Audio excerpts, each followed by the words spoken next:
Oh, religiously speaking, Mary, did you know? That's a real bad one. My minister likes to bring this one up every year. She's like, of course she fucking knew. An angel came down from heaven and told her she was... Have you read the goddamn Bible? Yeah. It's not like she was just like, I got a regular baby. That she was like, oops. It turns out it was a Jesus baby. No, like... Oops, all Jesus. Even the most surface level, like, possible reading of the Bible will not give you that wrong impression.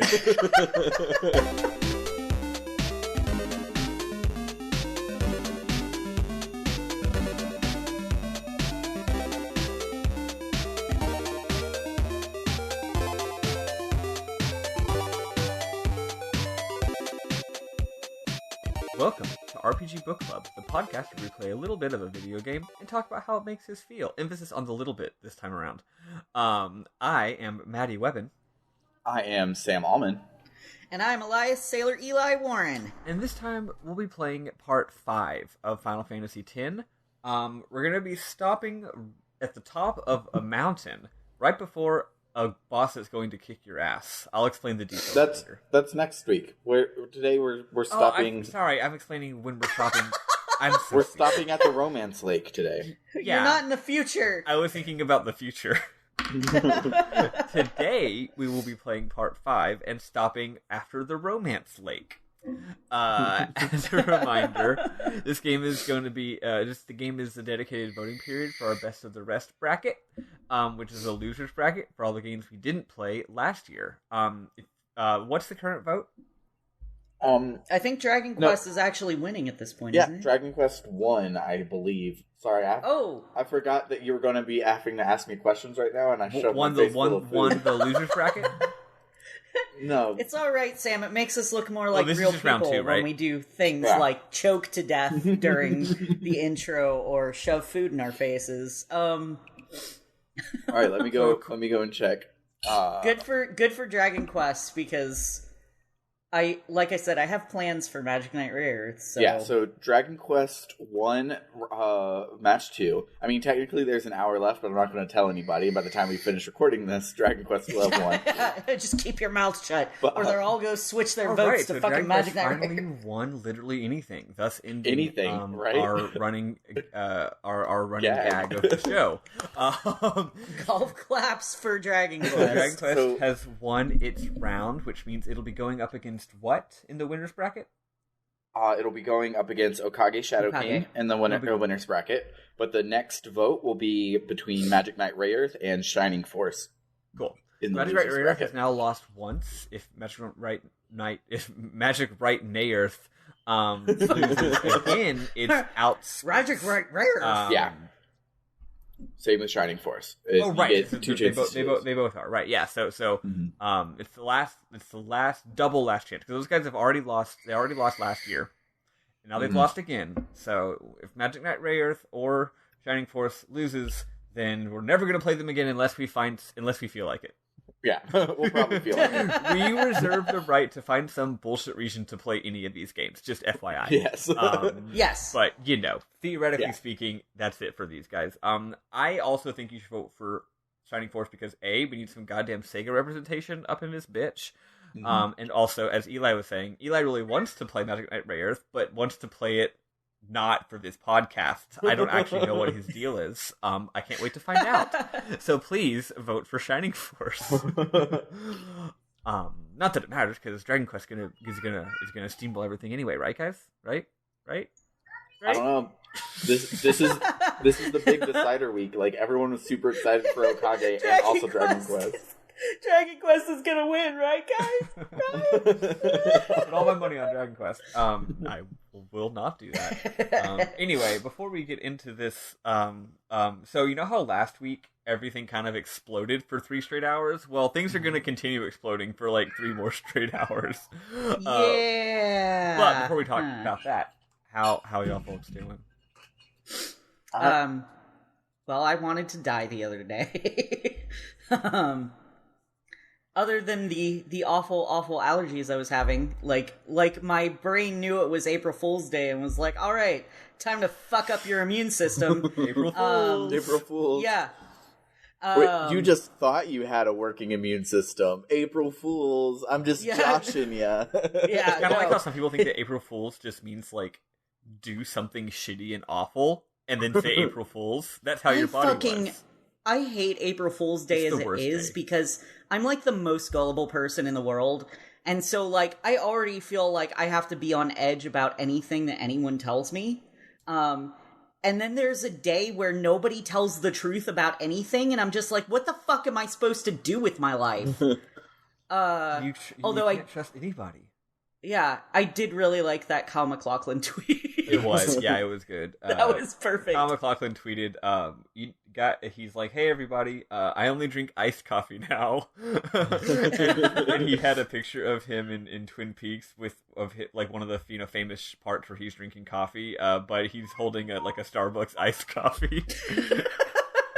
If you don't know Twin Peaks, his character Dale Cooper loves hot black coffee, and also in real life, he and David Lynch both IRL like fucking love coffee. They actually both have their own line of coffee beans.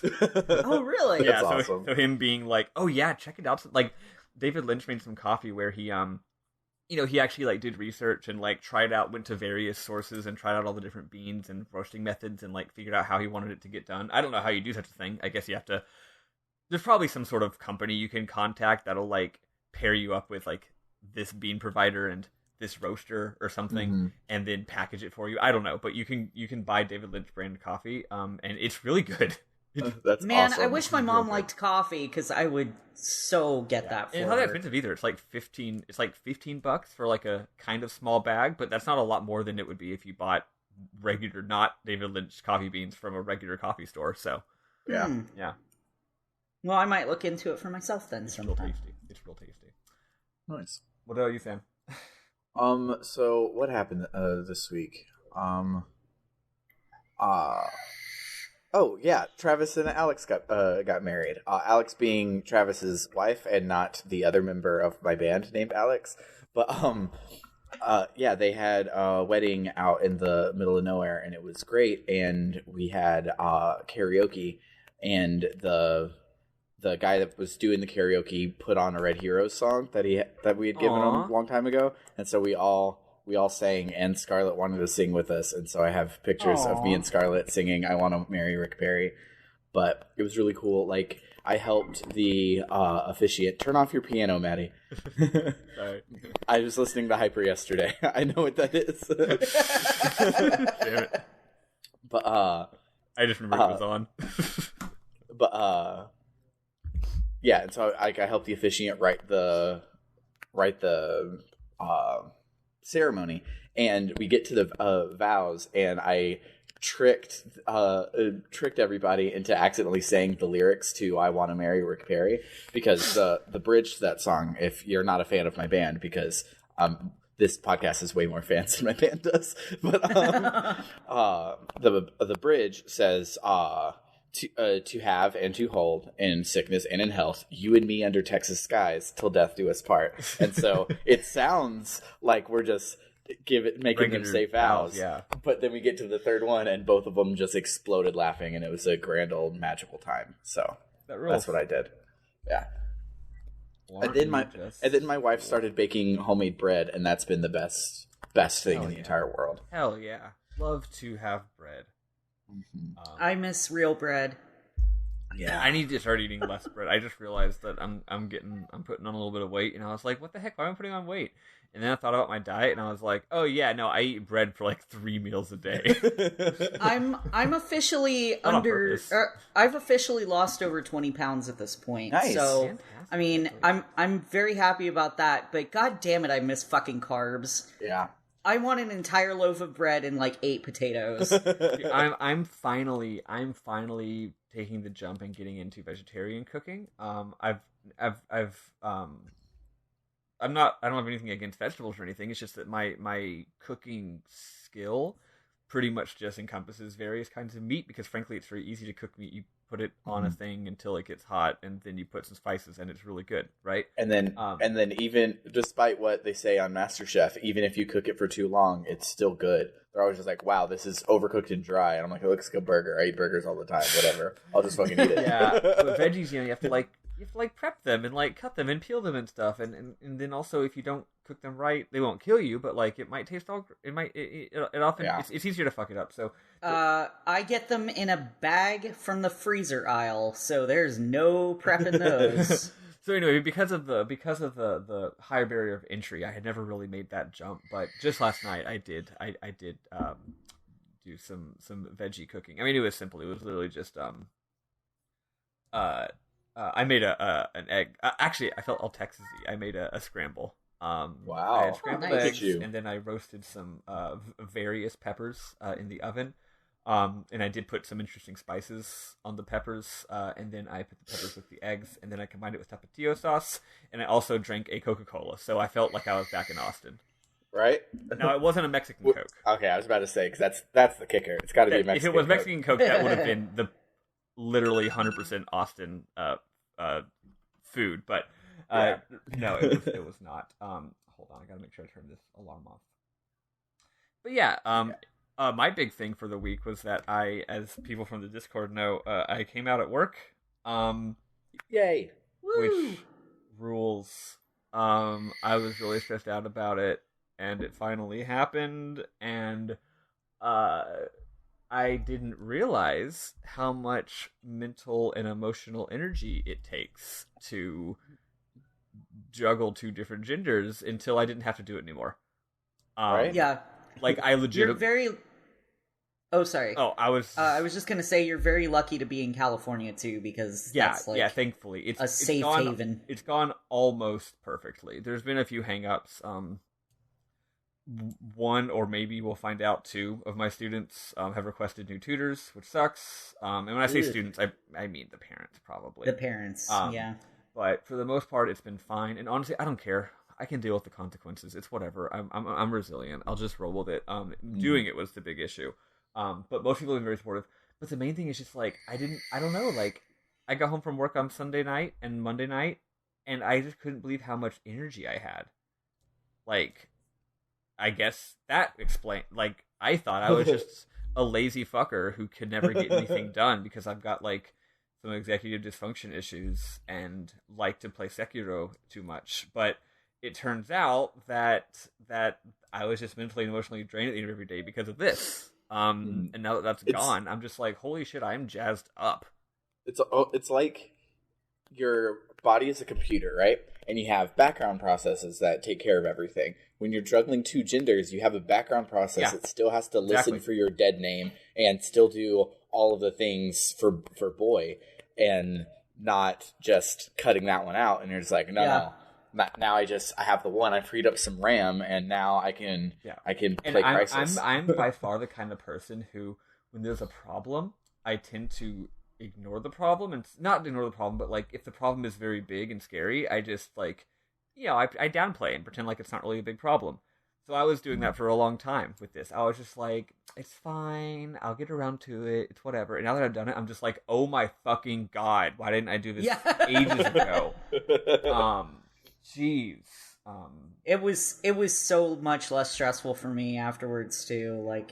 I mean, it was okay, so it was terrifying going into the men's bathroom the first time, but after that, it everything was way easier for me. Luckily, at our office we have two all gender single stall single use bathrooms. Yeah. Although at the other office I work at, we do have a men's and women's, and frankly, I went downstairs to use a different bathroom, but the ones downstairs are locked, so I had to go back upstairs and solid snake it in there. Just be is anyone looking? No. Okay, cool. But the funny thing is, using the proper bathroom, the women's bathroom, actually makes more sense because when I'm done up, I look real good, and if someone doesn't know me, any person who doesn't know me would just be if I came out of the men's bathroom, that'd be actually more confusing. Mm-hmm. Yeah. Right?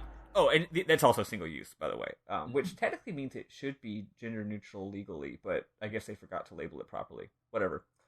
Because California's like Austin in that way, right? That's dope. Yeah. Where if it's only got one person in it, it can't be gendered. which is a great It doesn't law. make sense to gender those anyway. Yeah, fucking great law. I think, Austin is good about that. Anyway, other shit's going on, but that's the main thing for me. Obviously, it's a nice deal. And then I played some Final Fantasy 10. Yeah. Yeah. So where we last left our heroes, when we last left our heroes, including the ones from the podcast, Sam had the stream, right? And he was like, because Maddie was like, we just killed Seymour, and it is a fact in the game, which she was bending the truth, but she was not being dishonest when she said that. And as we'll see in a second, but I took that and was like, okay, yeah, that makes sense. And we still have like the Jekt of it all. So the game could from here on be focusing on like Jekt and etc. And so I was like, so I'm like, yeah. So I had this dream where Yuna still went through with the wedding and we had to crash it. And Maddie very smartly was like, wow, that's a very weird dream. And that's the second thing we do today. But I'm guessing like this game is like 20 years old now. So like I probably just had like seen pictures and it was stored in the back of my subconscious or something to cause the dream, or I had looked forward a little bit on the LP and didn't like put it in order or whatever. The wedding scene is really famous. I'm sure you've seen screenshots or maybe even like fan art of Yuna in her wedding garb. Like it may, I feel like it makes total sense that your subconscious was aware that there's a wedding scene, but that's just so fucking funny. You're just like, your dream was just like spoiling the whole damn game for you. Right? It was so good. Yeah, so here's the thing. When I made a big deal about how Seymour is definitely dead, I wanted to highlight the consistency of this game's world's rules and how smart they are about that. Mm-hmm. And what's funny is that neither of y'all noticed, or I mean, you'll probably noticed it, but neither of y'all brought up the fact that Aaron tells Yuna to send Seymour, and then y'all get taken away before she has a chance to do that.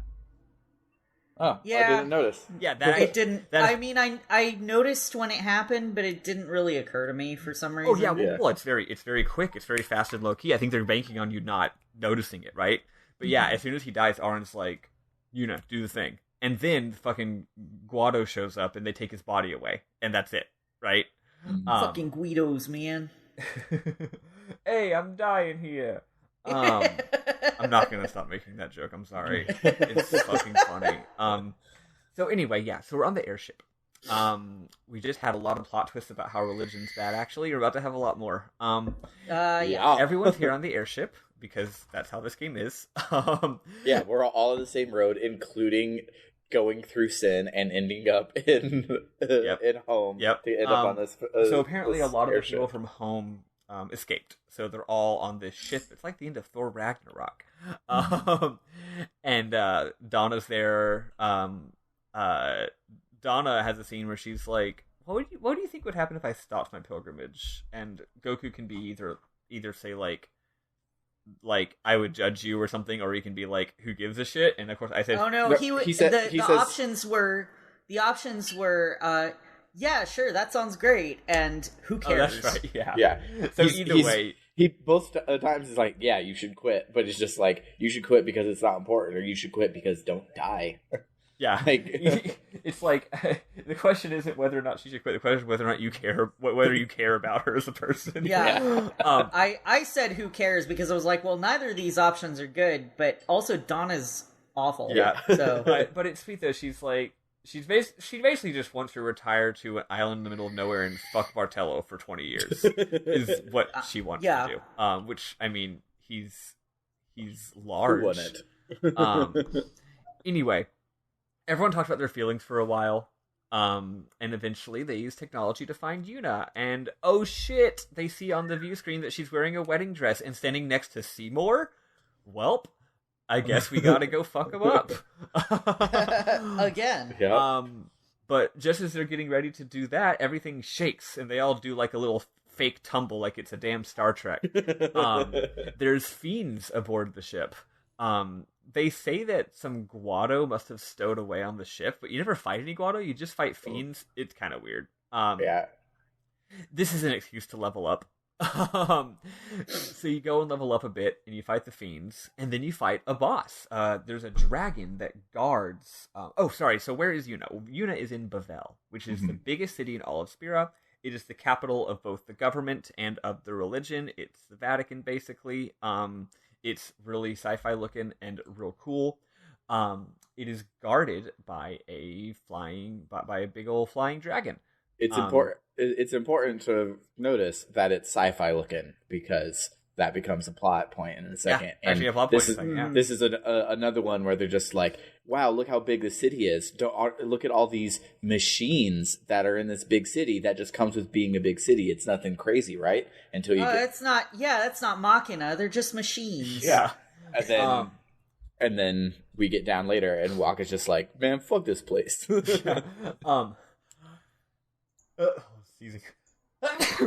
There we go. One thing I thought was cool is that there's not like a big dramatic airship battle because you have the only airship in the entire world. Yeah. Which is cool. So actually, also they don't really have very good anti-air defenses because why would they? Airships aren't a thing until literally now. So their only anti-air defense is this dragon boss you have to fight. I found this fight difficult. I saw the game over screen for the first time. How did y'all find this battle? I beat him in like 3 or 4 turns. Like, it took me one attempt. It didn't take me 3 or 4 turns. I was struggling toward the end. He has a phase shift at the end. I think he gets some new moves towards the end when he gets to low health. I think.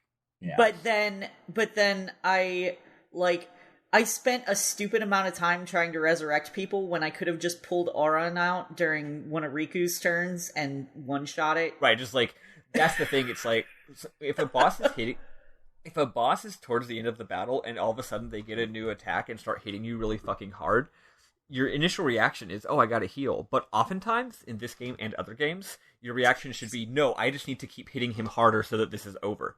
Yeah. I did...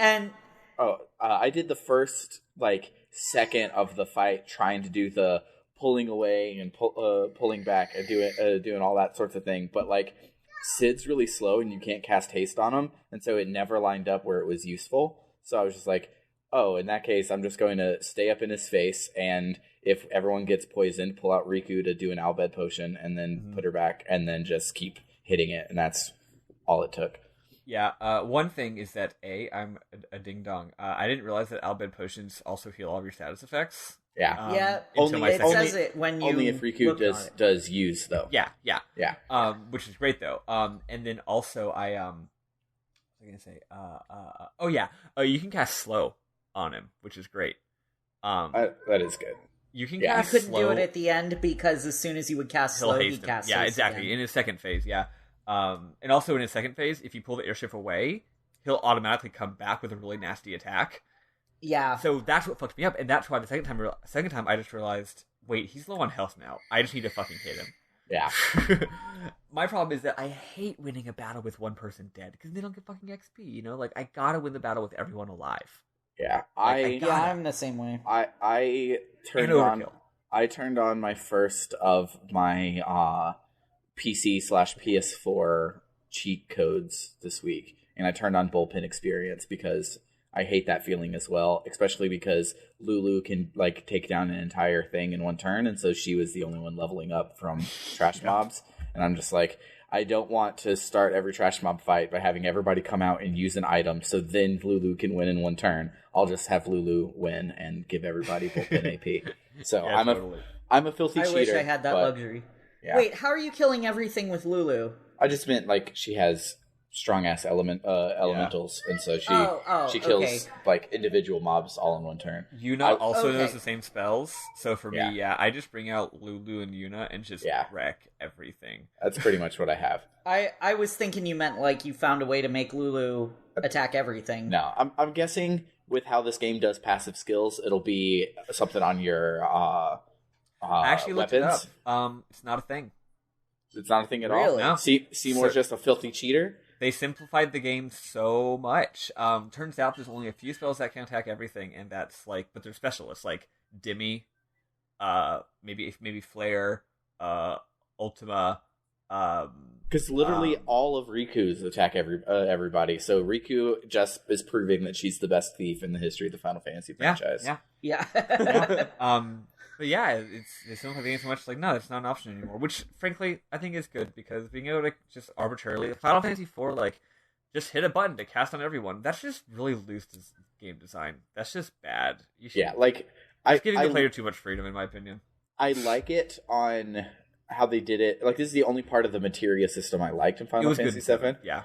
Is you had, like, if you had a ring that had 2 slots and they were connected, you could waste one of the slots to make the spell in the other slot be all. So you could add an all materia to your fire. It has to be non-arbitrary. It's got to be kind of like a fucking thing. Yeah. Which is why I was figuring it would be a equipment ability in this game, because that's kind of where they put like sensor and piercing and stuff like that. So no, they just cut it out. Yeah, I went ahead and did a lot of research just to make sure, but yeah, that's turned out. Anyway, though, so we beat that boss. And after that, you crash the wedding. It's very extreme. They're shooting, again, very obviously Machina anti-air guns shooting at you. They're not very good. They're just little robots, but they're still shooting at you. Your airship literally shoots 2 giant fucking like metal harpoon cables into It outlaw stars the fuck out of this place. And then, everyone literally grinds down the cables like it's fucking Sonic Adventure 2. It's so good. It's great. Also, apparently everyone is capable of doing this. Yeah. Maybe it's just like how everyone in this world can hold their breath and swim a lot. Maybe everyone in this world also just knows how to grind down things. It's just... It's a common. Everyone wears soaps. even Lulu, she's just sitting there being all like aloof and goth while fucking grinding down this thing on her soaps. It was an awesome scene, though. It rules. No, this part is so goofy. It's pretty close, but I'm pretty certain this is the most 2002 of this entire game. It's maximum 2002. You didn't fight a bunch of scripted battles. You're just literally murdering actual people left and right. I guess it's like, well, we already killed a goddamn pope. What does it matter if we just murder all of these soldiers right in front of like the police, or murdering the police? But then, oh no, that pope's got a gun. My new favorite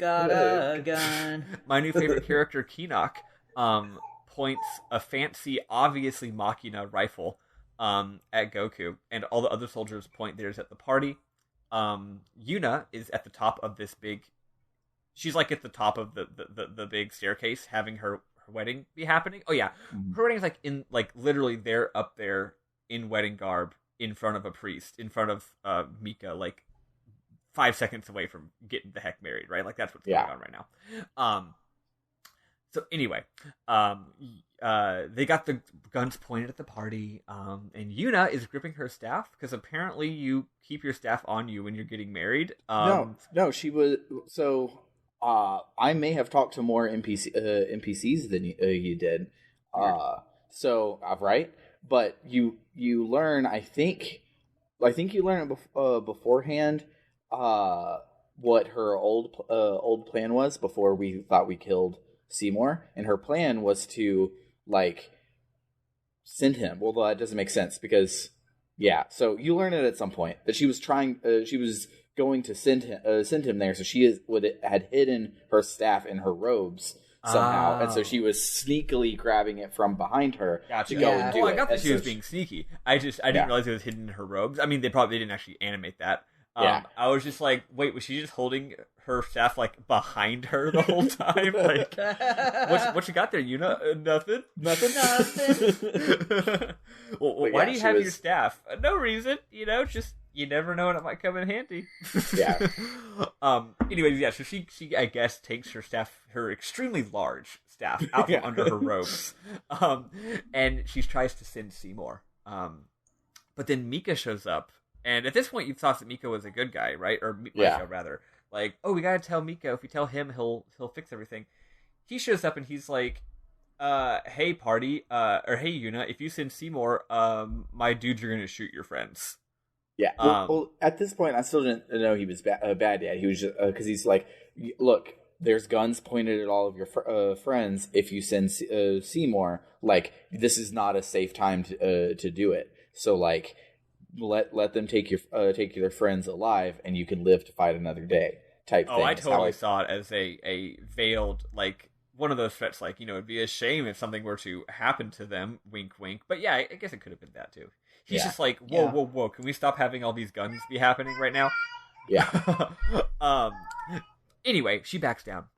And then in an FMV, Seymour smooches her. It's gross.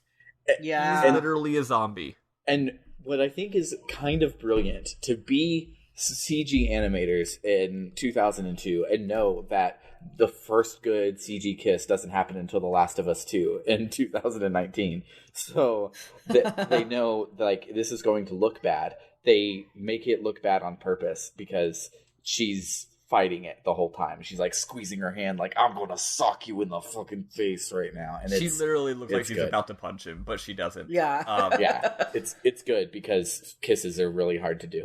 Yeah. So Aaron just offhandedly says to Keenock, hey, are Machina forbidden? And Keenock is just like, fuck off. Yeah, he's like, there are exceptions, and Waka's just like, oh, got it. The exceptions are the ones you pick. Yeah, cool. Yeah. Waka has a big crisis of faith these last 2 episodes. Yeah. Waka's funny because, like, instead of him being like, oh no, the religion's fake, he's just like, y'all aren't following the religion. Yeah. Like, darn those religious leaders, they're not following the religion. No true Yevonite. Yeah, exactly. He's like totally, he's unshaken, basically. Yeah. So anyway, he's just like, fine, I'll fucking murder you too. I don't give a shit. Anyway, Yuna plays her own gambit. She backs up to. Turns out they're getting married, like at the top of a fucking dramatic ass tower. So she's just like, let him go, or else I'll fall off this damn tower. It works. The guards back off, but then she still dramatically falls off the ledge, and then she summons Valifor in midair without her staff. Yeah. She says, "I can fly." Yeah. And I'm like, no, you fucking can't. Yeah. When she said I can fly, I was like, oh fuck, I thought it was gonna be Bahamut. Well, we didn't know. Did we get Bahamut just now, or did we get Bahamut? We don't know that she doesn't have it yet. But we get that later. I thought it was gonna be, so I didn't know Bahamut. I thought it was gonna be the new one. I thought she was gonna have it, or Valifor. I knew she was gonna have something like that coming. Yeah, coming out of her. Yeah, so she dramatically in a CG again. She does, like, if you're gonna fall in a movie in a cool way, you can't just like jump like you're jumping off a fucking diving board. No. You have to fall. You have to like prayer fall backwards, upside down, right? Like that's the dramatic movie way to fall off of something. Yeah. So she does that, and then in midair she summons Valifor, and Valifor catches her, and then Riku, being smart and seizing the moment, throws a flashbang grenade. And they all escape. And everyone's like, what the fuck was that? Because in this universe, they don't know what a flashbang grenade is. Because it's Machina, and I'll bet are the only ones who know what that is. So everyone's really caught off guard. So they know that Yuna's going to be headed to the temple. So they go to the temple to meet up with her. Whoa, there's all sorts of Machina in these Yevon facilities. Oh no. It's really interesting to me as someone who's played Final Fantasy VI as, like, their latest mainstream Final Fantasy game, that, like, in Final Fantasy VI, machines were said to be good, but magic was bad. Yeah. Oh, yeah. And this is, like, the opposite of that. Backwards. Huh. Yeah. That's cool. So, they're all commenting on the fact that there sure are a lot of Machina up in this bitch. And Waka's like, grumble, grumble, grumble. Yeah, because the temple is... Because they're going to the palace, because the palace has the temple inside of it. And in the palace, which is a holy place, there's still Machina. And he's just like, oh, so, like, there you have Machina even in the holy places. It's not just like, oh, well, these are for defense or whatever excuses you could give. There's no reason there should be an elevator. And it's literally just there for convenience. Like, it's literally just like, this elevator is convenient, so we'll use Machina because we don't feel like going down fucking stairs. Like, which I think is very pointed as like, no, they don't they do not have a justification for having an elevator. Like, I mean, except for accessibility, of course. They're just trying to not be ableist. I doubt they care about that, though, because they're evil jerks. So they're probably not doing it for accessibility reasons, although they are, good for them. Good for them. We'll put 1 point on their side of the ledger. Yeah. Credit where credit is due. They get to the we have to go through the Bavel Temple. It's a weird temple. It's bad. It's I hate it so much. It's not complicated, but it takes forever. And it has the issue that's hot button in the Twitter sphere these days because of Sekiro, but you have to like mash the button at the right time, but it also kind of is stupid at like when that right time is, and so like the first bit I'm just falling off constantly, and it was just dumb. Like it's just it's stupid. I think what might have happened was that, honestly, I think this is legitimately what happened. Like, I think they probably envisioned it as like, oh, you can change what direction you go at these intersections. That's fun. But like, what would have made sense is if you were supposed to like hold down a direction and hit the button. But legitimately, I think the game's engine like doesn't include doing that. Yeah. Like the way this game works, the only thing you can do on the field is press X. Yeah. So like they had to design this puzzle where all you can do is press X. So it doesn't work at all. Like, I legitimately think it probably was like we want to do this. The engine only lets us do this. We're not going to ask the programmers to program something new, so we need to just make this work. But they didn't. At the two complicated intersections, though, it brings you to a stop, and then you have the timing puzzle there, which would have also fixed it. If you just came to a stop. The funny thing is sometimes it does take you to a stop. Anyway, it's dumb. It's dumb. And also that you cannot get your secret thingy on your first try, and there's no way to backtrack for it. Like you find out what the issue is that you have to solve for that puzzle after you soft lock yourself out of it. I had to play it twice. It's stupid. Basically, once you get to the end, there's a point of no return, and after that point, you have to have a sphere in your hand. Yeah. And if you didn't already take a sphere with you in your hand, you can't go back. Oh, there is one nice thing. Well, I didn't tell y'all this because y'all probably don't care, but at the end of the game, there's a bunch of secret extra bonus shit, and one of the secret bonus shits requires you to have gotten all of the secret temple items. Oh, well, fuck. But like, but I'm pretty sure it's like it's like the Ultima weapon, like super high level boss. So like, y'all probably don't care anyway. Yeah. But one thing that is nice, Sam. Mm-hmm. Say you're doing that and you're annoyed by it, and you can't fucking figure it out, or you accidentally just go right and not left and trigger the cutscene or whatever. When you get to the end of the temple, there is a treasure chest they just give you for free. It's got like an HP sphere, right? Yeah. And then if you go, but then there's also the secret bonus item that you, again, can easily get fucked up and not get. Turns out, for the purposes of that side quest I mentioned later, the item they give you for free is the one that counts. Weird. Okay. Huh. At least so it's like that. They knew it was bullshit, so if you fuck this one up, it doesn't block you off from the secret ending. Which isn't, or not secret ending, sorry, the secret bonus boss. So that's fun. But I did it anyway, because I wanted a slightly better weapon for Kimahri. Yeah, it's a pretty darn good weapon for Kimahri. It's like plus like 25 or 30 strength. It's plus a bunch of percents. Yeah. I have it. I won't be using it. But so you finally get to the cloister. Or not the cloister, the inner sanctum or whatever. The chamber. And Goku is doing his whole like fuck the rules. He's back on his bullshit regarding fucking the rules and not caring about religion anymore and their culture.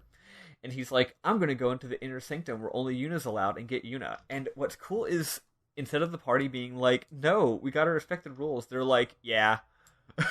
Like, please, we just found out none of the rules matter, so... They don't, like, help, but they just watch it happen. And then Kimahri does go over and help him lift up the door. And Goku goes in there, and it's that fucking weird kid from 10 hours ago. Yeah. Yeah, that weird ghost kid that kept showing up. He's in there. It turns out he's a Faith. I don't know if I have a lot of questions, but my questions are just about 35 question marks written down with circles and underlines. I don't know if all the Faith look like that, or if that's specifically the one that has been showing up. Yeah. You know what I mean? Like, is this person literally the one that keeps following Goku around, or is it just... so it's like, was Bahamut following Goku back in Xanarkin, or was that a different one? And yada. But we finally now have some kind of connection, like, instead of it just being completely random and making no sense at all. So you learn that a faith... We already kind of learned this, but we learn it more now. A faith is a dead person whose soul... Instead of being allowed to rest and go to the far plane, they imprison the soul in stone and force them to be a summon. It sounds a lot less consensual than it was last time it was explained. Yeah. Yeah, it sounds a little fucked up. Like last time they explained it, it was like, oh, these respected ancestors lend their strength. And now it's like, no, the respected ancestors are trapped in a stone instead of getting to go to heaven. Yeah. Which is not... Or Guadasalam. Or Guadasalam, yeah. I mean, frankly, who would want to go there? It's a bunch of fuckers. You have to hang out with Seymour all the time. Yeah. Anyway. Ugh, gross. So, now Yuna has Bahamut, which, if you follow the Final Fantasy series, you know is the best one. Yes. It's always the strongest, or at least one of the strongest summons in the game. Yeah. It's a huge-ass dragon. In this game, it's really cool. Instead of it being like a fantasy dragon that flies and is like a lizard, it's like a bipedal dragon. Like, he literally stands on 2 feet and crosses his arms, all cool. He's super rad. I love him. I love the design of Bahamut in this game. This Bahamut is, like, tied with Final Fantasy 15 Bahamut as, like, my boys. That's a good one, too. Yeah. Fun fact. So, like a lot of things in Final Fantasy, it's taken from various world cultures. So, do you know where Bahamut comes from? I've heard it in something else. Or something. From what, huh? What did you say? Eli said Sumeria. I said I've heard it in other places, except here's but I the don't thing. remember where. It's actually called Bahamut, like OOT, which makes sense. I mean, changing, things change spelling all the time when they're translated to different languages. Well, and in Japanese, it would be pronounced Bahamut. Right, but here's the weird thing. Bahamut is a giant fish. Really? It's not a dragon. It's not a dragon. It's a fish. I don't know why I don't know why it's a dragon in Final Fantasy. Yep, it's just a fun little fact for you there. One of these days, was I right about Sumeria? I think so. I forget. Okay. I actually forget which old ancient culture it's from, but the point is it's a fish, though. And yeah, one of these, they should make Final Fantasy 16 where you finally get Bahamut and it's like a fucking fish. Fucking Magikarp comes and out. You're like, what? And they're like, were you expecting a dragon? Why would you be expecting a dragon? So you said that in jest, but it gave me the idea that Final Fantasy 16 should be Wind Waker, like just big old pirate Final Fantasy. That'd I'm be down dank. for it. That'd be good as shit. Anyway, when they come out of the cloister, our old friend Conic the Hedgehog is there. They get arrested and they go on trial. There's a trial scene, which I'm sure is going to be a very fair trial, right? We've been to the DMV in 2 separate games, and now we're on trial. Yep. And eventually we'll probably play Chrono Trigger, right? Right? With a really famous trial scene. Yeah.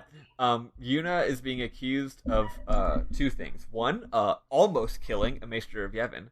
And 2, instigating an Al Bhed resurrection. Yuna's like, excuse me, we did not almost kill him. We actually definitely killed him. Rude. Also, he's the real bad guy. He killed his dad. When Seymour being a motherfucker. When she says Seymour killed his dad, Seymour's like, oh, hadn't you heard? Yeah, like, Ronzo Pope is right there, just like, what? And Seymour's just like, it's no big deal. Remember, we got all this secret shit we're about to drop? Like, it's whatever. Remember, World Corrupt. Yeah. Oh, yeah, so there's a third Maester here. So there's Maester Mika, who's the head pope, and then there's Seymour, who is the Guido Pope, and then there's Renka? No, that's not his name. What's his name?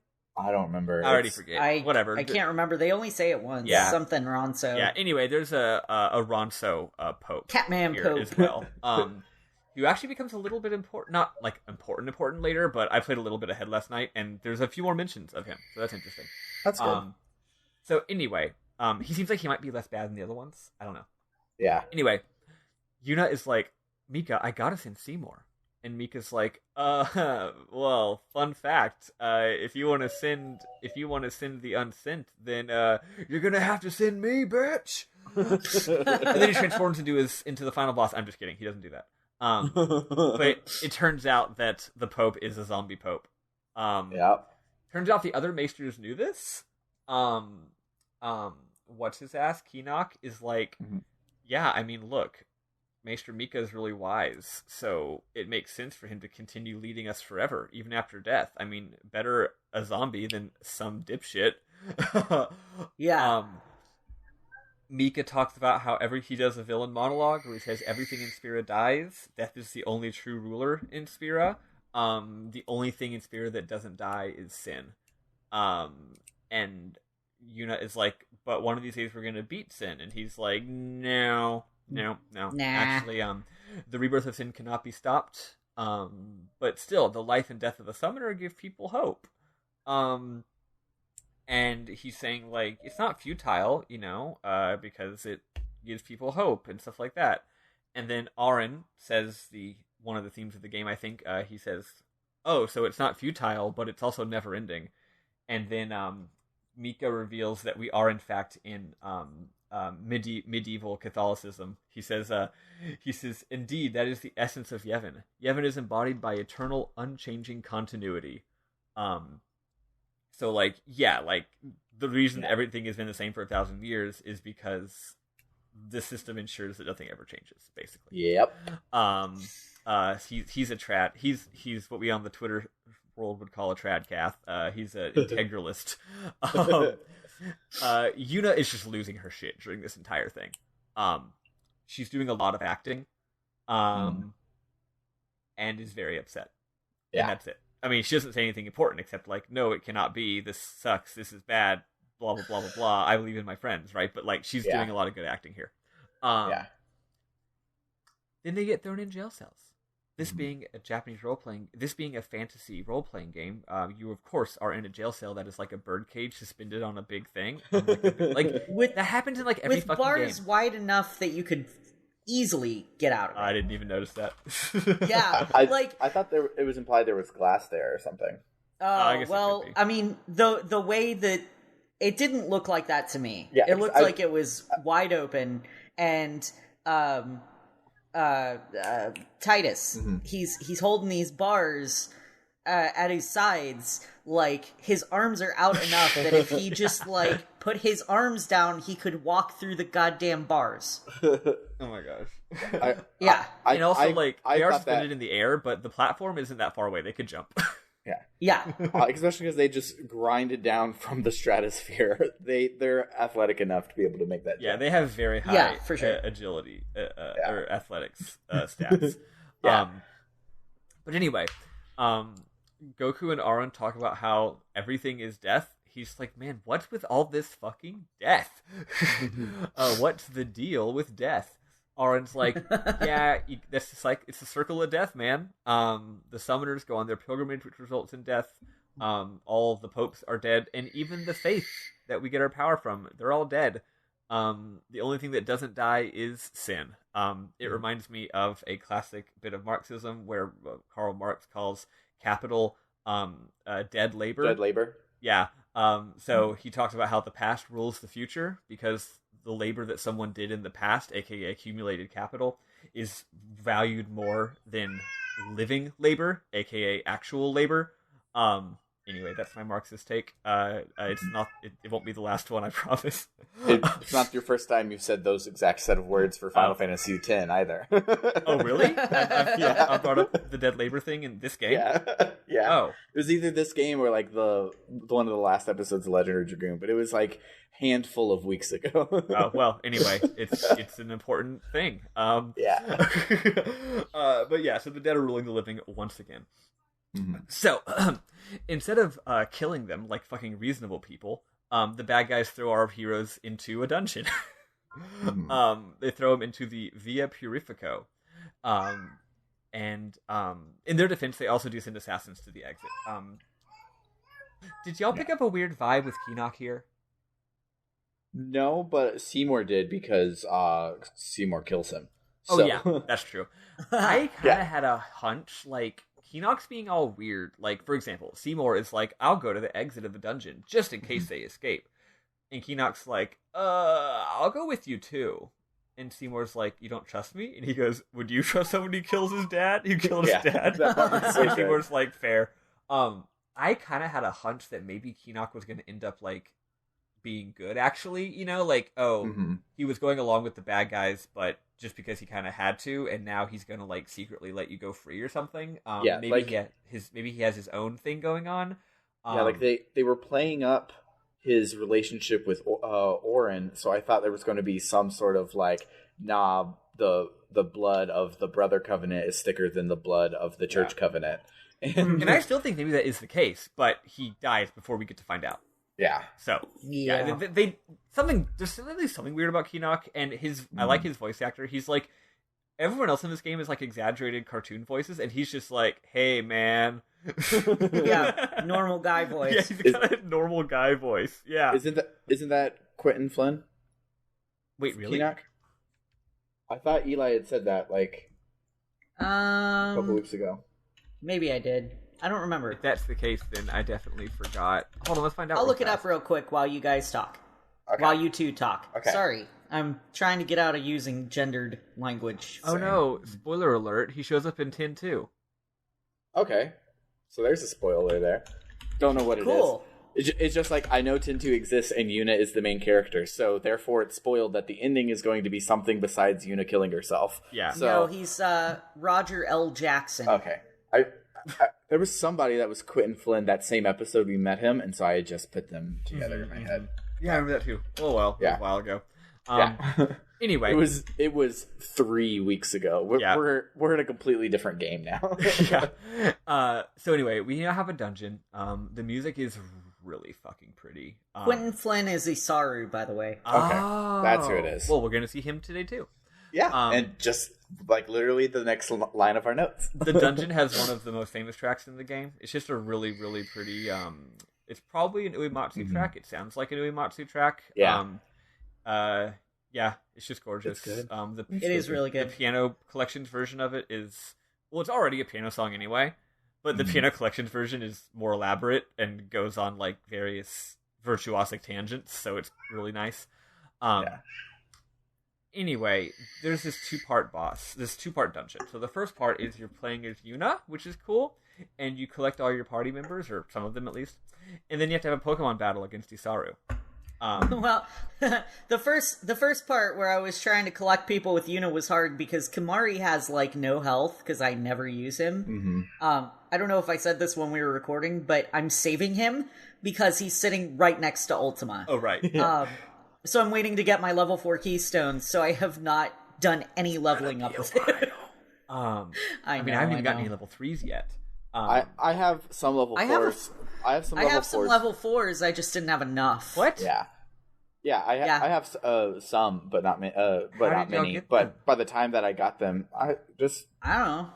Magic drops from bosses, chests. I've been exploring and stuff. Maybe who knows? Maybe the expert is different. Whatever. Yeah. Anyway, I just haven't used them because I was like, oh, I'm not going to get level 4 keystones for a while. Let's go make Kimari a Waka, and now I'm halfway through Wakas, and now I have them, and I'm not going to backtrack. I'm gonna because I'm almost through Waka enough to go over to Oren, which is what I want Kimari to actually be. I want him to actually be useful, and plus strength and plus health is important for that. My Kimari is fucked. Like, he started off being like Waka, and then he started being Lulu, and then he started being Yuna, and now he's gonna go be Riku. He hasn't gotten more than like one fucking circle away from the starting point. He's just been circling around. He's fucking stupid. It's entirely my fault, but he's still fucking stupid. Right now though, what happened was I was at one point where I just could not decide what to do with him. I was like, am I gonna keep going in this dumbass direction? Or am I going... Because I had gone on some tangent because I wanted to get, like, life or something like that. So I was like, do I backtrack? Which will take, like, 6 fucking spheres to backtrack. Or do I use those 6 spheres to just go really deep into Riku Land, right? And get a bunch of nice stat bonuses. I couldn't decide. So I just accumulated spheres. Like, eventually I had, like, 9 sphere levels for him. And I just could not decide what to do with them. I wish Kamari had a special thing where like he could move the 3 at a time when you backtrack. He could do that in either direction, just because like where he is now, like to get him to anything useful, like to get him to Orin, I have to level him up as a Waka for like 16 sphere levels before I even can make it over to Orin, and it's weird. I would wish that he could be selective because he can do everything. I feel that would fit the archetype we're trying to go for with him. Sam, you probably do have the like friend sphere. I have some like black magic and white magic spheres, but that's it. And I gave Kuraga to Lulu, and I gave all of the Agas to friend Yuna. Sphere is literally you can teleport to any sphere that any node that one of your friends has activated. That's dope. Yeah, if you had a friend sphere, you could just yeet him over to Waka Land instantly. Yeah, so that'll be great. That'll answer the design issue I'm having with him right now. It's weird that I have one, but I don't have a level 4 key sphere. Maybe boss drops are weird in this game. Yeah, and or maybe it's when they redid the sphere grid, they included the sphere, the timing of the spheres that you get at the same time. Yeah, they also changed like when you get things. Yeah, that would make sense. Yeah, because like I've come up against level 4 locks a lot, like not just the ones in Kamari Land. Like there's ones between, like to give Lulu strength to cross over into Orin Land. There's one which like I get it, but like they're just everywhere, and so you probably have less of those because you have more crossovers and stuff. Yeah, exactly. Anyway, you have a Pokemon battle against Isaru. He's like, look, y'all are traitor to Yevon. I gotta kill you. Sorry. I'm really glad that after winning this battle, you don't kill him. Mm-hmm. That would make me very sad. You just beat him, and you're like, bye. Then you play as Tidus, and you go through Tidus's part of the dungeon. It's Tidus and Waka and Riku. You're swimming. You have this boss battle where the whole boss... Huh? I was about to say, the random mobs are more of a big deal than the boss battle is. You get to this boss battle, and there is like a trigger command where I think you're supposed to like open the door, and I bet if you open the door, the boss like chases you, and then you have to like open the door again or something. That was how I did it the first time, and then I realized, oh, why did I do it that way? I missed some chests, so I'm gonna redo it. Yeah, so like there's a fun gimmick that you can do if you want, but the thing is, I just killed him because I wanted the experience points, so... Yeah. I mean, you still kill him at the end. You get backed into a corner, but he can't reach you, so then you just use your ranged attacks. Okay, see, I was thinking, if I run away, then I don't get any XP. Anyway, the funny thing is, if you kill him without doing the gimmick, because again, in this game, boss battles take place in the actual same field as the field, so if you kill him without running away, then you just have to swim through this long, empty tunnel where the boss battle is supposed to have been happening. There's no music, there's no random fights. Yeah. Wow, that sounds boring as shit. I'm glad I did. Well, at least there's no random fights. I wanted the chests. It's kind of chill, actually. You do get a chest, which has, I don't know, something good in it, probably. The chests have, there's 2 weapons. One is for Tidus that has counter, and one is for Waka that has counter and evade. Nice. I must have missed that chest. I only saw the Tidus chest. They are so good, especially for when I was grinding on the next part. Yeah. Like, having counter. Holy hell yeah. Counter is especially great because they will counter even if the attack misses them. They evade and then counter. That's fucking awesome. Yeah. Damn, I can't believe I missed that. The chests, whatever. Anyway, too bad the rest of these cutscenes are super duper long, and there's no way I'm gonna sit through them all again to go do this. The party all meets back up. Finally, for the first time in like 5 fucking hours, we have a 7-person party. The bad guys show up. Seymour. Oh no! Turns out Seymour killed Keenock. It was nice knowing you. He's probably going to come back to life somehow because A, he's in the sequel, and B, that's kind of what everybody's doing these days. It turns out this game's like Homestuck, where death doesn't really matter. Right? You die. You do wonder, like, wait, if you can just die and then just keep on chilling, what's it matter? I do think though that it's like, oh no, if you die, it makes you like go insane. Yeah. The land of Spira, where religion is fake and the death doesn't matter. Yep. Anyway, Seymour goes on a hella evil villain monologue. He's like, he not sucked. He was overly ambitious and was like an evil vizier and was going to like had his own like career things and was probably going to betray us, and he was always being sneaky and conniving. But he was also so worried and stressed out all the time. And now he's dead, and now he is at peace, and death is just such sweet slumber, don't you know? And then he's like, speaking of people dying and being at peace, if all life on Spira were to end, all suffering would end. Don't you agree? And they're all like, no, we don't agree with that. You lost me. It's like I just realized I'm fucking a broken record. I've already told my story about Battleship Potemkin too, haven't I? I don't remember. Have y'all seen the film Battleship Potemkin, or Potemkin if you're pronouncing it in the Russian way? I don't remember. Yeah, I don't recall. Have y'all seen that movie? Oh, well, it's no. Super old ass Russian movie, right? Super old, very influential film. At the beginning of the movie, the battleship is arriving to the port in St. Petersburg or whatever, and all the people it's a silent film, so all the people are cheering, and they're cheering, and then it shows title cards, right?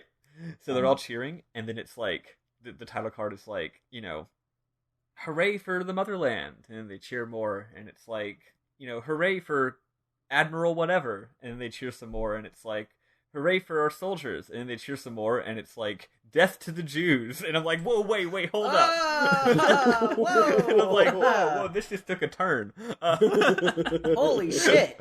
I'm exaggerating a little bit, but not really. It's something like that. That's amazing. So anyway, Seymour, he's just like, yeah, by the way, what if we just killed everyone in the world? Yeah. Sin did nothing wrong. Oh god. Yeah, it turns out that he wants to become the next Sin.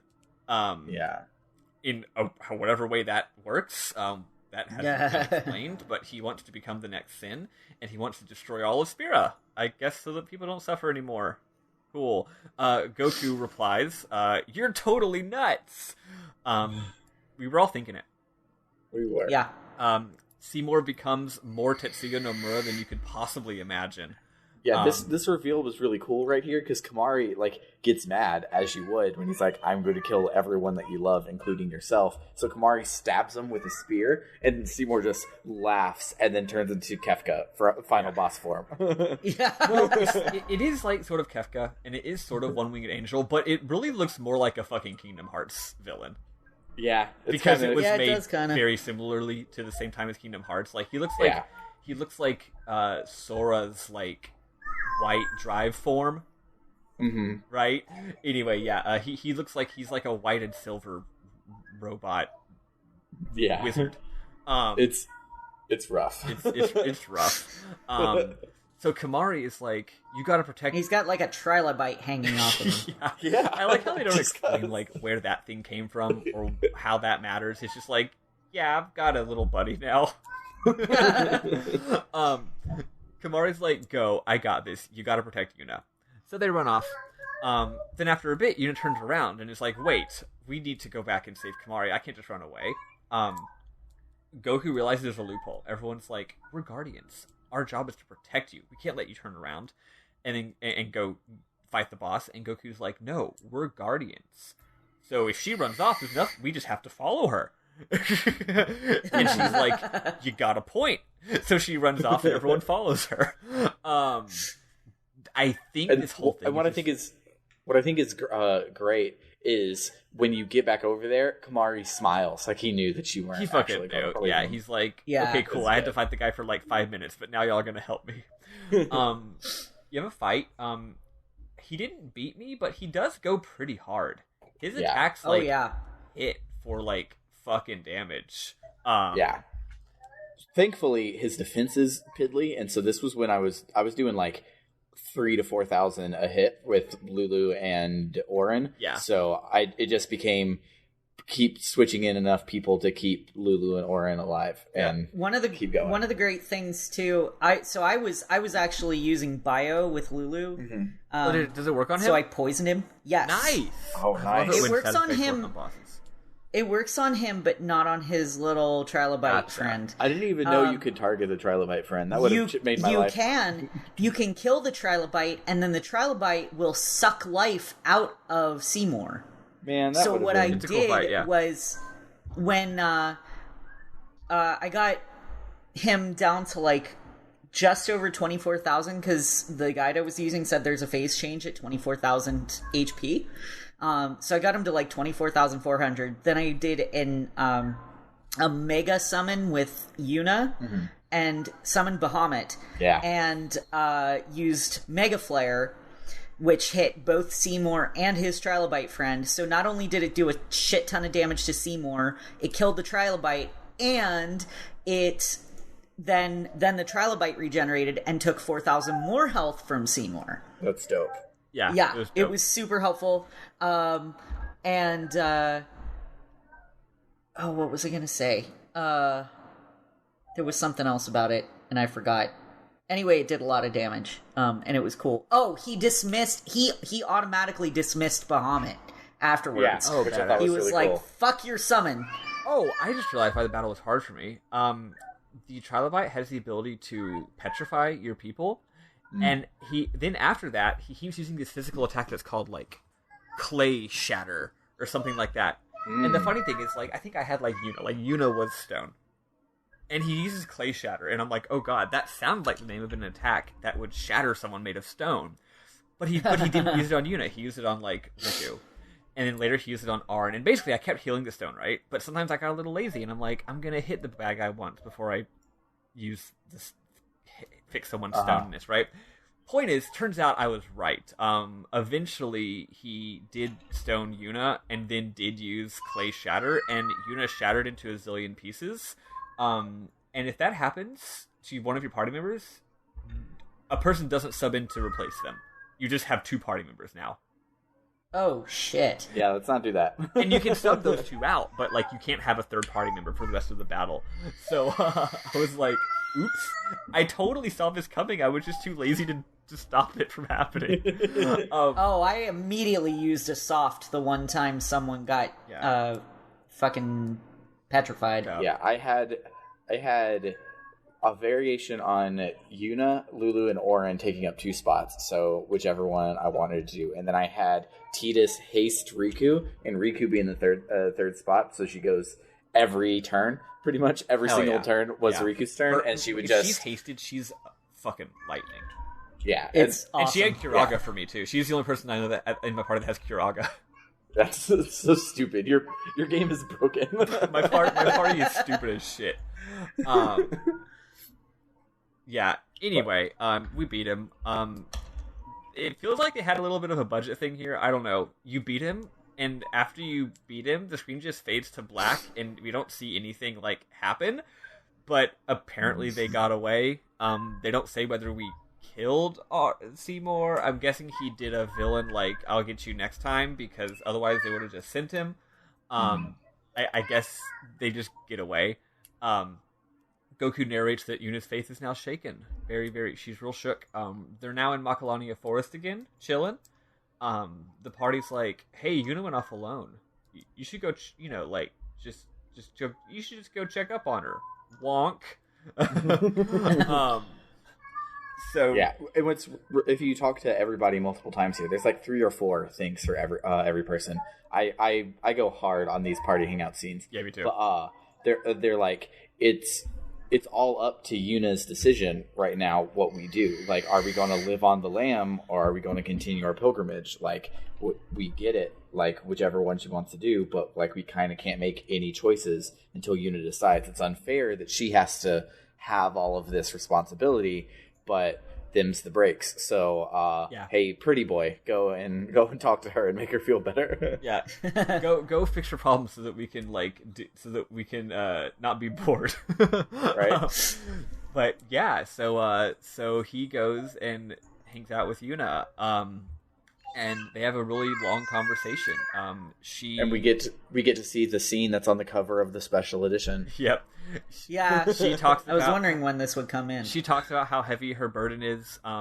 She says that she's been trying so hard, and it's finally like hitting her how hard she's been trying, which is very relatable for me. Like, I get the idea of all of a sudden just being like, oh my god, I've been running myself ragged for a very long time, you know? And just sort of having that come down moment. Goku says, I know the big secret now. They told me. I know you're gonna die.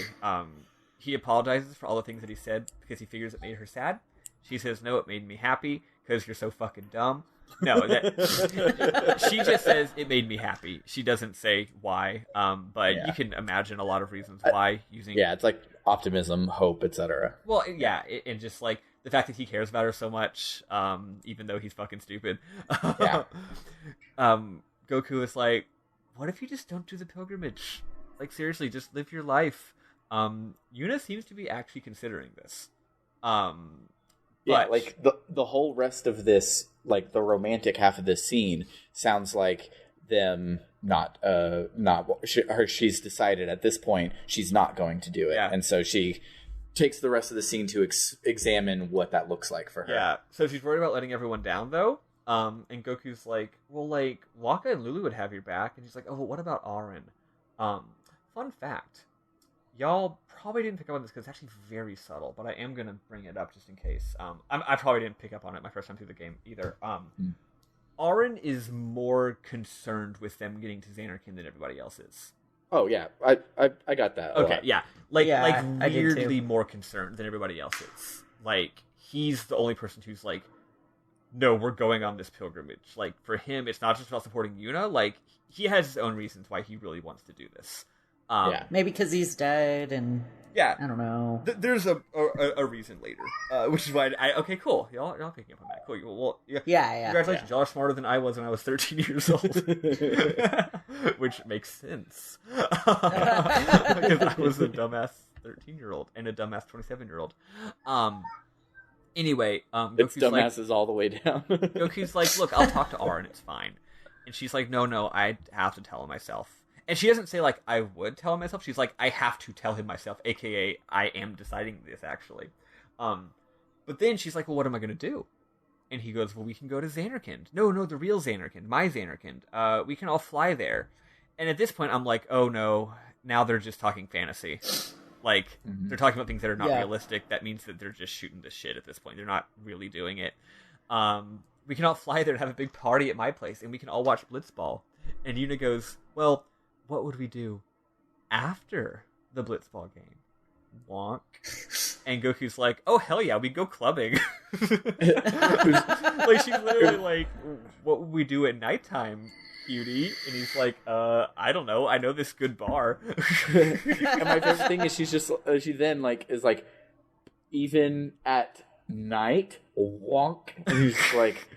yeah, like, Xanarkin's the city that never sleeps. Like, there's always something open. I've been in a situation like that. I've been teeted so hard. Where, like, someone very clearly wants to, like, go back to my place or go back to their place. And, like, and here's the thing. I'm not an idiot. I fucking know. Or, no, I have a hunch. But I'm too nervous to, like, actually... I don't want to actually assume that and let them know that I'm assuming that. So I'm like, let's go do something else. Anyway, eventually, though, the illusion shatters. Yuna just starts crying. She's like, I can't. This is all fake. I can't do this. I have to do my pilgrimage. And then Goku fucking goes for it. He just goes for it and smooches her real good. And it's CG, and then the song plays, and it's real sad. It's a great song, but you don't get to hear the whole song. Kind of annoying. They cut it. You hear like half of the first verse, and then it skips to the chorus, and then it ends, which is too bad. I don't think you ever hear the full song in the game, actually. Wait, not even in the credits? In the credits, it shows up again, but I'm pretty sure it's like a different version with like an orchestral arrangement, kind of like in Disney movies. You know, they always have like, now here's Celine Dion singing the song. Yeah. It's not as good.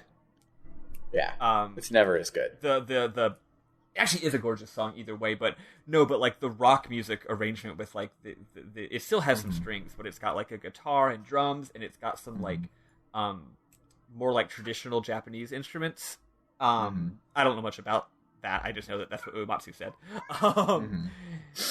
Yeah, anyway, you also look up the song. It's fucking great. It has some very interesting arrangement decisions. Anyway, they fuck. I don't know if they actually fuck. They smooch a whole lot in the lake. They mouth fuck. Yeah, they're smooching, and in this world, everyone can breathe underwater for like 1 million years. So they're just like 10 feet under the water, just floating in a fucking lake, and everything is like starlight and stuff. It's really, really beautiful, and they smooch a whole lot. It's well animated, actually. It's really good.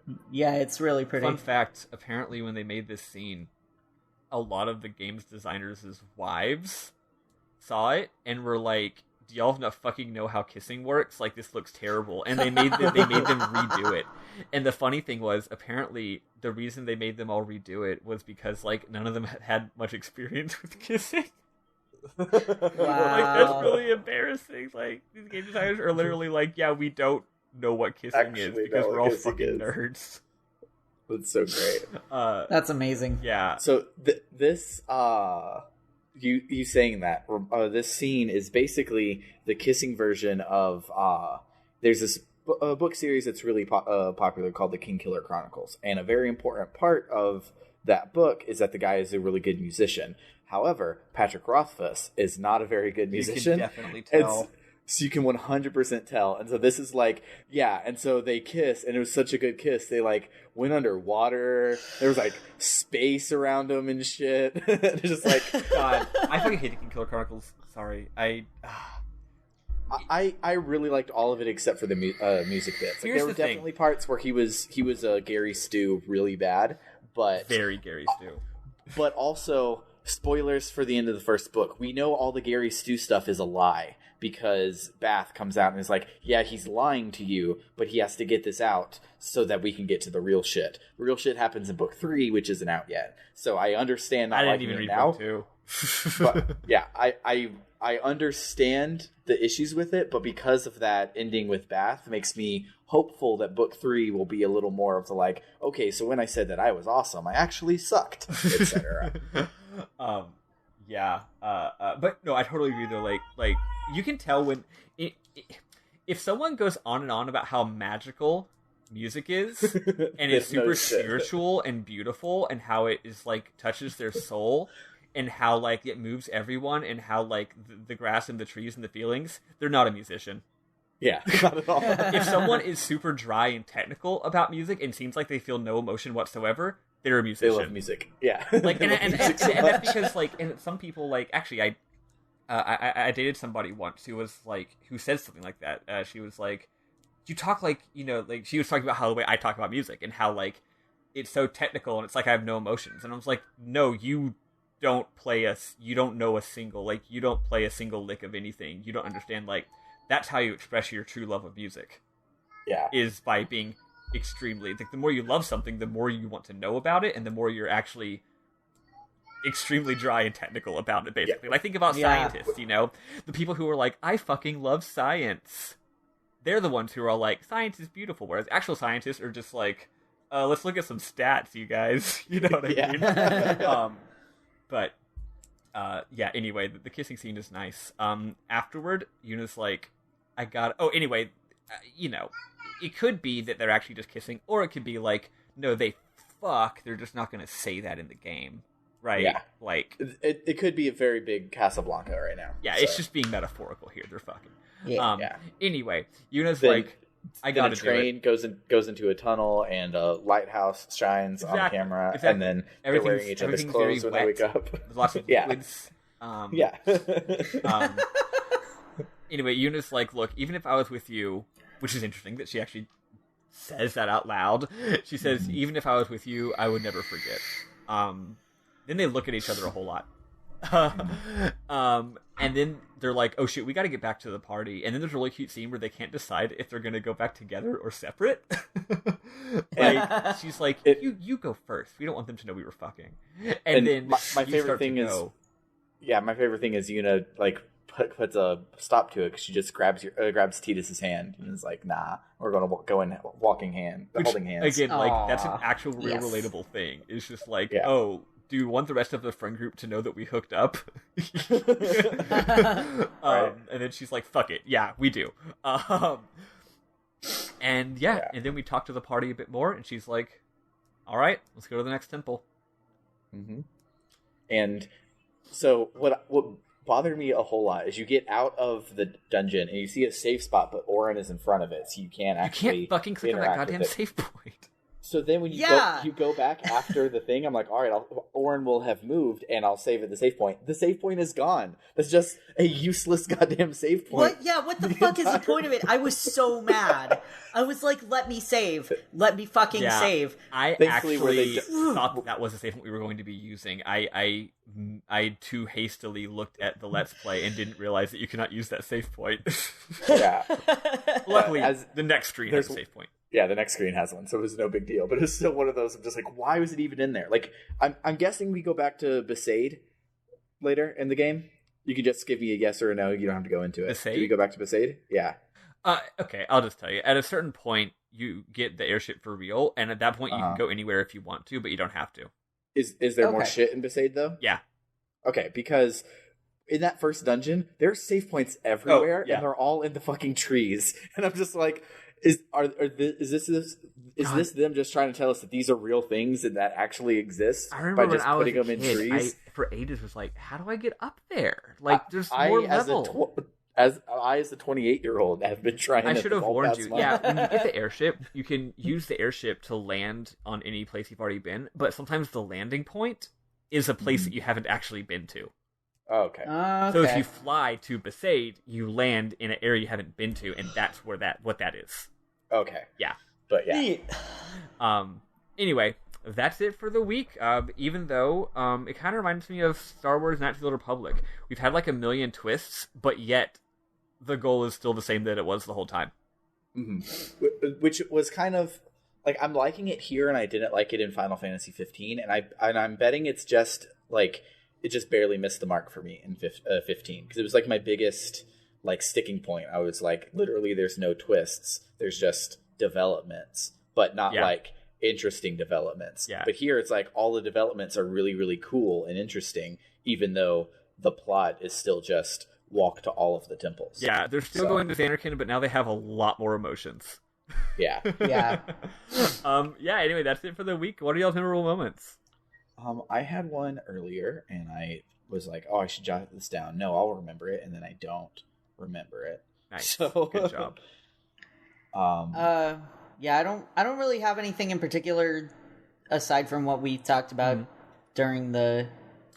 Oh, I will say, just as an aside, more than a memorable moment, being on this airship with all of these Albed really made me want, because like I've been doubling my saves just because I'm lazy, and on the PC when you hit the save point, it highlights on new save instead of slot 1. Oh, really? So I've just been hitting new save. So technically I'm on like 75 saves because I've saved at every single save point on a new save, which then means I have easy access to just go and load saves and get all these Albed primers and then just import them and then just yeet them out.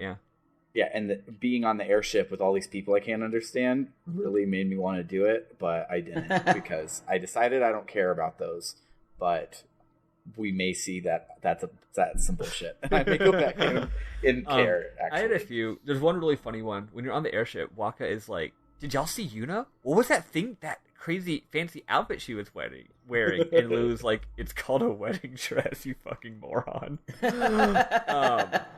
I remember what mine earlier was when you're on the airship, like they have a hang out and talk to everybody on the ship quest, as it were, and then when you finish that one, you talk to the person who's like, "Oh, we found Yuna. She's over here. It's going to take us a while to get to Bevel. Go and talk to every person on the ship again." And it was two of those back to back. The second one you could talk to just Oren and Sid, I think, and skip it all. But like everyone had new information, so of course I was going to go talk to everyone. Obviously. This game does a lot of those. I would play an entire game that was just a shit ton of those. I mean, I guess that's what I'm doing right now. I think I like the ones in Legend of Dragoon better because I feel they use it less, and when they use it is more important in Legend of Dragoon. Yeah, it's like, more pointed. Here it's like you hang out every time you say it in. Yeah. And most of the time people are just like, whenever you're ready, let's go. And I'm just like, well, why couldn't you just be in my body for this? Like, why did we have to have the scene for you to just say, let's go, etc.? Yep. I like how Goku seems to be getting even more optimistic, headstrong, and confident to the point where people are commenting on it. It's becoming like, instead of it being a flaw in his character, it's becoming like his strength. When they first find out that she's having the wedding, they're all just like, oh god, this is a really big deal. And Goku's like, what's the big deal? We're just going to crash the wedding and fuck everyone up. Let's go. And when he does that, what's cool is that everyone kind of looks at him and they're like, yeah, you're right. Like, cool, yeah, let's go. He's becoming... go ahead. Oh, no, you go on.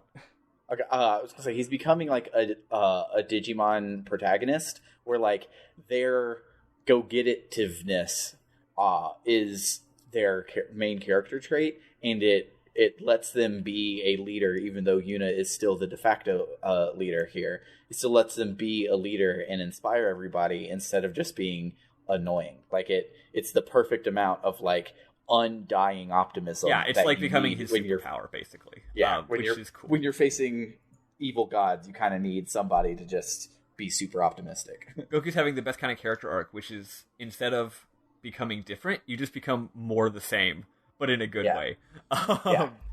My other thing is, there's two really nice occasions of romance in this. One thing I really loved in the CG romance scene, I don't know why this matters to me so much, but they're smooching, and then there's a shot of them, like, figuring out what to do with their hands. Yeah. Because, sometimes when you're smooching with someone, like, there is that question of, like, how are we actually going to orient our bodies? What are we doing? And anyway, they interlock their fingers. And, like, I don't know, interlocking with someone's fingers is kind of more romantic than actually kissing somebody, frankly. It's kind of like it's a very good thing to do. Kind of like when Lavitz died and Dart interlocked his fingers with them. Yeah. Through OTP. Yeah. It's cool. It's a nice touch that the animators thought to put in. And then later when they hold hands after having their big scene, it's funny. It's like we were just making the fuck out, but for some reason holding hands is still a big deal.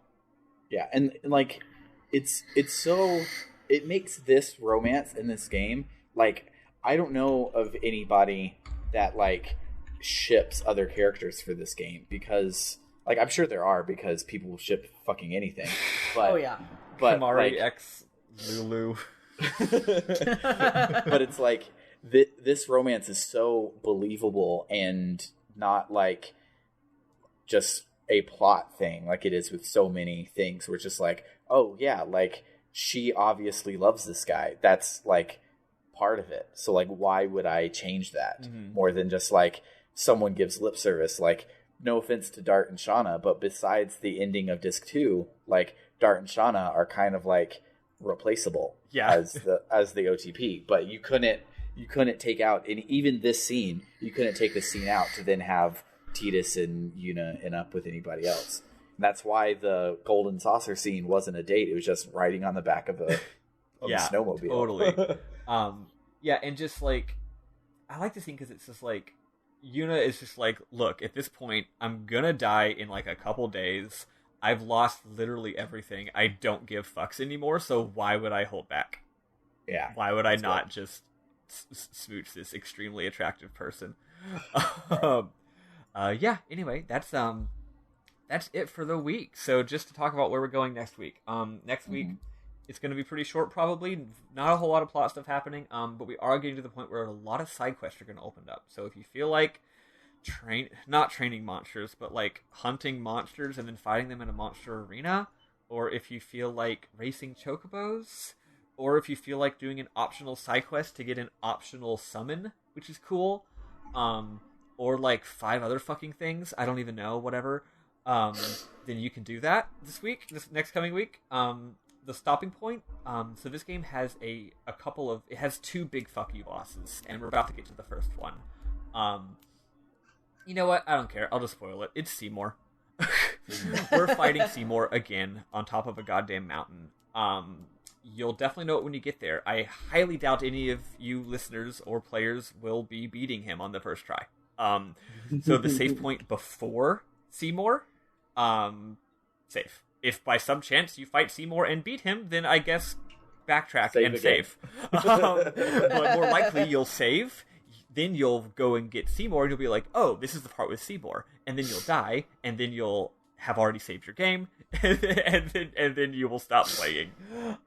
So yeah, the save point before the big Seymour fight at the top of the mountain is our stopping point for next week. And just FYI, after that, we are in Xanarkand. Yay. So, holy shit. Yeah, it's Avengers Endgame up in this bitch. Yeah, that is it for the week. If you are enjoying this good old pod and want to chat with us, you can do that in a few ways. We've got a Twitter at RPG Book Club. We got an email address, rpgbookclub@gmail.com. We've got a Discord, which has a link in the description. If you want to help us pay for stuff, please consider donating on our Patreon at patreon.com/rpgbookclub, or I'm going to type it in right now. What's the Ko-Fi link? It's just Ko-Fi/rpgbookclub. It's co.fi, right? It's co-fi. Co-fi.com /rpgbookclub. Oh, okay. Yeah. RPG Book Club. I'm going to type it here, and then copy it into our template later. Cool. Yeah. Anyway, patrons get to vote on our next game, and we'll get the video series, the JRPG Canon, 2 weeks before it is released to the public. If you donate via Ko-Fi, you don't literally get to vote because the voting is on Patreon, but you can still, what is it? Send an email or something? Yeah, SC hit me up on Discord. I can also reach out to you via Ko-Fi and ask what your vote is, and so you'll just vote manually by telling us what your vote is, and we'll count that. Yeah. We'll count that in the vote. Yeah. So that'll be it. Please vote for Shining Force. We're not even going to pretend to be neutral here. No. So we will tell you directly so you can listen to us. We want Magic Knight Rayearth to lose. We love the game. That's why we have things planned for this game. Yes. But those things are not wasting a best of the rest vote on Magic Knight Rayearth. The game is 4 hours long. We don't want to waste a best of the rest vote on Magic Knight Rayearth. Yes. Be reasonable. And of course, the reason why we're being so partial is that if everyone does decide to be unreasonable, then that will be extremely funny. So, so you can do what you want. Just know that you are going. You are what's the word? Going against God. In classic JRPG style. You are That's the word. You're defying God. Yeah. Anyway, this has been RPG Book Club, and I have been Maddie Webbin. And I have been Sam Allman. And I've been Elias Sailor Eli Warren. Bye, dorks. Toodaloo!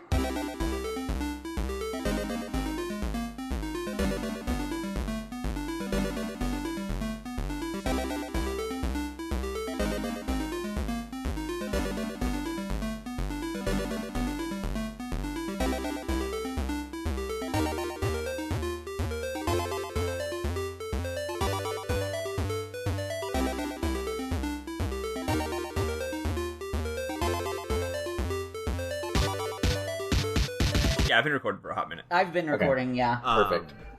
I wanted everyone to hear our spicy Christmas music, very timely Christmas music discussion.